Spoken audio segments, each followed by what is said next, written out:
Assalamualaikum warahmatullahi wabarakatuh teman-teman. Di video kali ini kita akan belajar tentang discovery learning. Mungkin teman-teman masih ada nih yang belum tahu apa sih discovery learning itu. Nah, di dalam bahasa Indonesia, pembelajaran discovery learning itu adalah pembelajaran berbasis penemuan. Nah, kalau teman-teman semua penasaran, yuk kita simak videonya bersama. Nah, pengertian dari discovery learning ini merupakan sebuah teori belajar yang mendefinisikan sebagai proses pembelajaran yang diharapkan siswa mampu untuk mengorganisasi dan membangun konsep belajar penemuannya sendiri. Nah, di dalam pembelajaran discovery learning ini, guru memiliki peran untuk mendampingi siswa di dalam mengembangkan kreativitasnya dalam belajar. Di dalam pembelajaran discovery learning ini, guru memiliki peran untuk membimbing dan memberikan kesempatan kepada siswa untuk belajar secara aktif dan mandiri, sebagaimana guru dapat membimbing dan mengarahkan kegiatan belajar mengajar kepada siswa sesuai dengan tujuan yang telah disusun. Kemudian di dalam pembelajaran discovery learning ini, pembelajarannya ini mengubah dari kegiatan mengajar yang berpusat kepada guru berubah menjadi berpusat kepada siswa. Yang selanjutnya adalah penerapan model discovery learning ini bertujuan agar siswa mampu memahami materi dengan sebaik mungkin dan pembelajaran lebih terasa bermakna. Karena di dalam pembelajaran berbasis penemuan ini, siswa memiliki pengaruh yang besar di dalam pembelajaran. Karena di dalam model discovery learning ini, prosesnya menggunakan kegiatan dan pengalaman secara langsung sehingga dapat menarik perhatian peserta didik yang lainnya dan memungkinkan pembentukan konsep-konsep yang abstrak menjadi lebih bermakna dan pembelajarannya pun menjadi lebih realistis karena siswa memiliki peran yang penting dalam pembelajaran. Nah, yang selanjutnya akan dilanjutkan oleh rekan saya Piska Eka Widya. Selanjutnya itu ada tujuan yang lainnya, yaitu yang pertama, pengetahuan yang diperoleh melalui metode ini sangat pribadi dan ampuh karena menguatkan pengertian, ingatan, dan transfer. Yang kedua, yaitu menimbulkan rasa senang pada siswa karena tumbuhnya rasa menyelidiki dan berhasil. Artinya begini, siswa itu diberikan suatu materi, kemudian mencari masalah sendiri dan menyelesaikan masalah sendiri. Setelah itu, baru guru sebagai monitoring untuk menjelaskannya di akhir pembelajaran. Yang ketiga, yaitu model pembelajaran ini memungkinkan siswa berkembang dengan cepat dan sesuai dengan kecepatannya sendiri. Selanjutnya, yaitu menyebabkan siswa mengarahkan kegiatan belajarnya sendiri dengan melibatkan akalnya dan motivasi sendiri. Seperti yang saya jelaskan tadi, siswa mencari masalah dan memecahkan masalahnya sendiri. Karena setiap siswa itu memiliki motivasi dan kreativitas yang berbeda. Jadi, dalam pembelajaran itu akan dibentuk sebuah kelompok. Nah, selanjutnya yaitu dapat membantu siswa memperkuat konsep dirinya karena memperoleh kepercayaan bekerja sama dengan yang lainnya. Nah, disitulah gunanya dalam membentuk kelompok. Artinya dapat mentransfer idenya masing-masing. Kemudian membantu siswa menghilangkan skeptisme atau keraguan karena mengarah pada kebenaran yang final dan tertentu atau pasti. Selanjutnya, berpusat pada siswa dan guru berperan sama-sama aktif mengeluarkan gagasan-gagasan.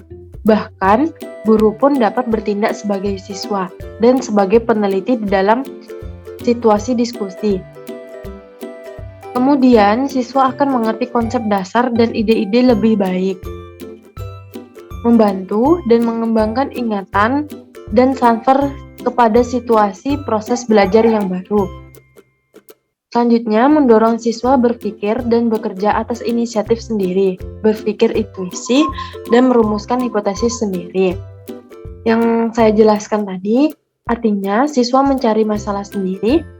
Yang pertama, dia mencari materinya, karena awalnya guru hanya memberikan pokok dari materi tersebut.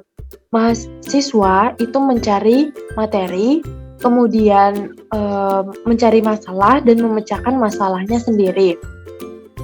Selanjutnya, proses belajar meliputi sesama aspeknya. Siswa menuju pada pembentukan manusia seutuhnya. Meningkatkan tingkat penghargaan pada siswa, dan yang terakhir adalah mengembangkan bakat dan kecakapan individu. Artinya, siswa di sini mengembangkan bakatnya dari yang tidak berani menjadi berani.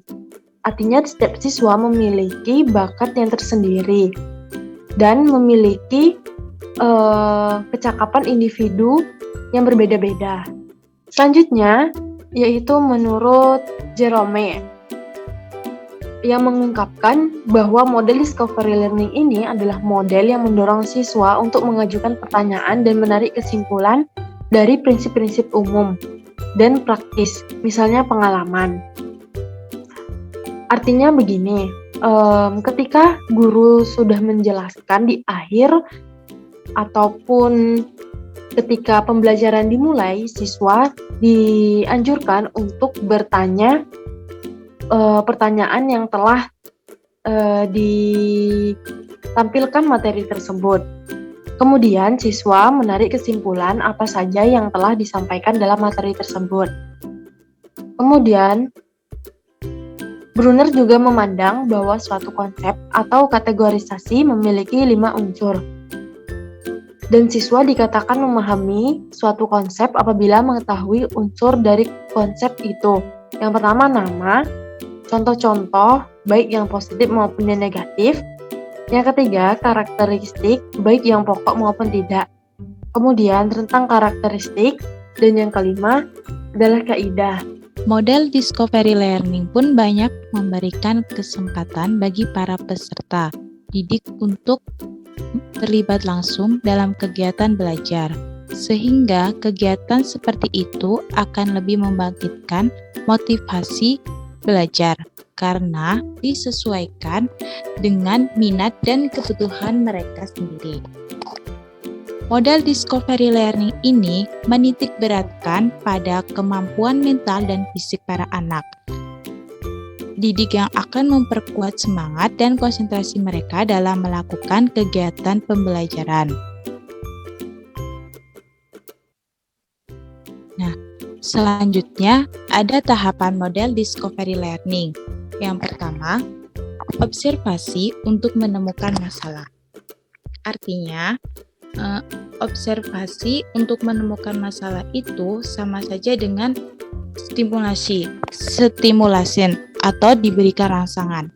Jadi, pada tahap ini, guru akan menjelaskan inti dari materi yang disampaikan, misalnya melalui suatu contoh kasus, yaitu nantinya akan membuat para siswa merasa bingung sehingga akan mendorong mereka untuk mencari tahu atau menyelidiki sendiri untuk dapat memahami materinya. Kemudian yang kedua itu merumuskan masalah atau problem statement. Nah, berdasarkan pernyataan, nanti guru itu mendorong para siswa untuk dapat mencari jalan keluar dari permasalahan tersebut dengan cara melakukan identifikasi untuk membuat hipotesis atau jawaban sementara untuk pertanyaan tersebut. Selanjutnya, langkah yang ketiga itu mengajukan hipotesis.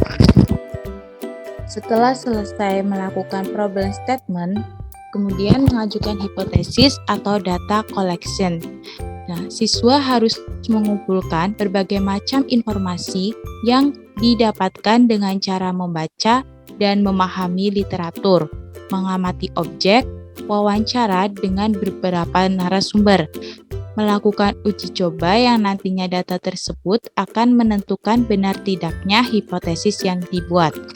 Kemudian selanjutnya ada merencanakan pemecahan masalah atau data processing. Nah, nantinya semua data yang didapatkan dari berbagai macam sumber itu akan diolah dengan cara melakukan klasifikasi atau pengelompokan supaya tadi yang diambil misalnya suatu contoh kasus itu dapat dipecahkan masalahnya. Langkah yang kelima yaitu melaksanakan pengamatan dan pengumpulan data atau verifikasi. Data yang telah dikategorisasikan selanjutnya akan melalui proses pembuktian untuk menentukan benar atau tidaknya hipotesis. Nah, selanjutnya nanti akan dibuat dengan apa yang akan ditemukan dan di mana. Kemudian akan kembali dihubungkan dengan data processing-nya. Verifikasi ini bertujuan agar proses pembelajaran berjalan dengan baik dan menyenangkan, di mana guru akan memberikan kesempatan untuk para murid dalam menentukan konsep, teori, aturan, serta pemahaman. Ini akan didapat melalui contoh kasus yang sering terjadi dalam kehidupan sehari-hari. Kemudian langkah yang terakhir yaitu analisis data dan menarik kesimpulan atau generalization. Hasil yang diperoleh dalam verifikasi akan dijadikan sebagai prinsip dasar dari generalisasinya tersebut, di mana generalisasi disebut sebagai tahap akhir untuk menarik kesimpulan yang dijadikan sebagai prinsip utama, sehingga dapat digunakan di semua kejadian yang sama dengan memperhatikan hasil verifikasi terlebih dahulu. Kemudian akan dilanjutkan oleh rekan saya yaitu Yunike. Selanjutnya, ada 6 langkah pembelajaran discovery learning. Yang pertama, guru memberikan pertanyaan yang merangsang berpikir siswa dan mendorongnya untuk membaca buku dan aktivitas belajar lain. Langkah kedua, guru memberikan kesempatan kepada siswa untuk mengidentifikasikan sebanyak mungkin masalah yang relevan dengan bahan pelajaran dan merumuskan dalam bentuk hipotesis. Langkah ketiga, guru memberikan kesempatan kepada siswa mengumpulkan informasi yang relevan untuk membuktikan benar tidaknya hipotesis tersebut. Langkah yang keempat, guru mengolah data yang diperoleh siswa melalui wawancara, observasi, dan lain-lain.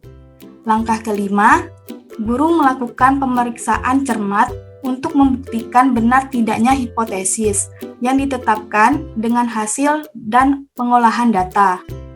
Langkah keenam atau yang terakhir yaitu, guru menarik kesimpulan untuk dijadikan prinsip umum yang berlaku untuk semua masalah yang sama. Selanjutnya akan dilanjutkan oleh rekan saya, Mbak Ramadhani Indatamaya. Baik, yang selanjutnya adalah implementasi pembelajaran Discover Learning dalam pembelajaran Bahasa Indonesia. Contoh mata pelajaran Bahasa Indonesia, alokasi waktu 2x40 JP, topiknya itu cerpen, dan sekolahnya itu di SMP Negeri 27 Tanjung Jabung Timur. Contoh kompetensi dasar 3.1, yaitu memahami teks hasil observasi, tanggapan deskripsi, deskriptif, eksposisi, eksplanasi, dan cerita pendek, baik melalui lisan maupun tulisan. Dan kompetensi dasar 4.1, yaitu menangkap makna teks hasil observasi, tanggapan deskriptif, eksposisi, eksplanasi, dan cerita pendek baik secara lisan maupun tulisan. Tujuan pembelajaran ini adalah yang pertama itu agar peserta didik dapat menentukan struktur isi cerpen meliputi judul, perkenalan, komplikasi, konflik, klimaks, penyelesaian, dan amanat. Dan tujuan yang berikutnya atau yang kedua adalah peserta didik dapat menjelaskan unsur kebahasaan, kata-kata atau sifat untuk mendeskripsikan pelaku atau seorang, penampilan fisik atau kepribadiannya, Kata keterangan untuk menggambarkan latar, yaitu latar waktu, latar tempat, dan latar suasana, dan juga kata kerja yang menunjukkan peristiwa-peristiwa yang dialami oleh pelaku teks cerita pendek setelah diberi kesempatan membaca. Yang selanjutnya adalah tahapan-tahapan discovery learning. Tahapan yang pertama adalah stimulasi, yaitu peserta didik diminta untuk mengingat kembali cerpen yang dibaca yang telah disediakan oleh guru.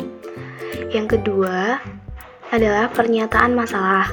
Peserta didik diminta tanpa bantuan guru untuk bertanya terkait materi cerpen yang telah disediakan. Yang ketiga adalah pengumpulan data. Peserta didik diminta untuk menganalisis struktur cerpen. Yang keempat adalah mengolah data. Jadi, peserta didik dapat menentukan konflik dan unsur kebahasaan yang ada pada cerpen. Yang kelima adalah verifikasi, yaitu peserta didik diminta untuk mempresentasikan hasil pekerjaannya. Dan yang terakhir adalah generalisasi, yaitu peserta didik diminta memperbaiki dan melengkapi hasil kerja kelompok yang telah dinilai oleh guru. Oke, baiklah teman-teman, sekian tadi presentasi dari kelompok 7 mengenai strategi pembelajaran discovery learning atau pembelajaran berbasis penemuan. Apabila dari teman-teman ada yang ingin ditanyakan, silakan pertanyaannya untuk ditulis di kolom komentar. Dan insya Allah nanti pertanyaan dari teman-teman akan kami jawab satu persatu. Sekian tadi ilmu yang dapat kami sampaikan. Semoga sedikit ilmu dapat menambah wawasan kita bersama.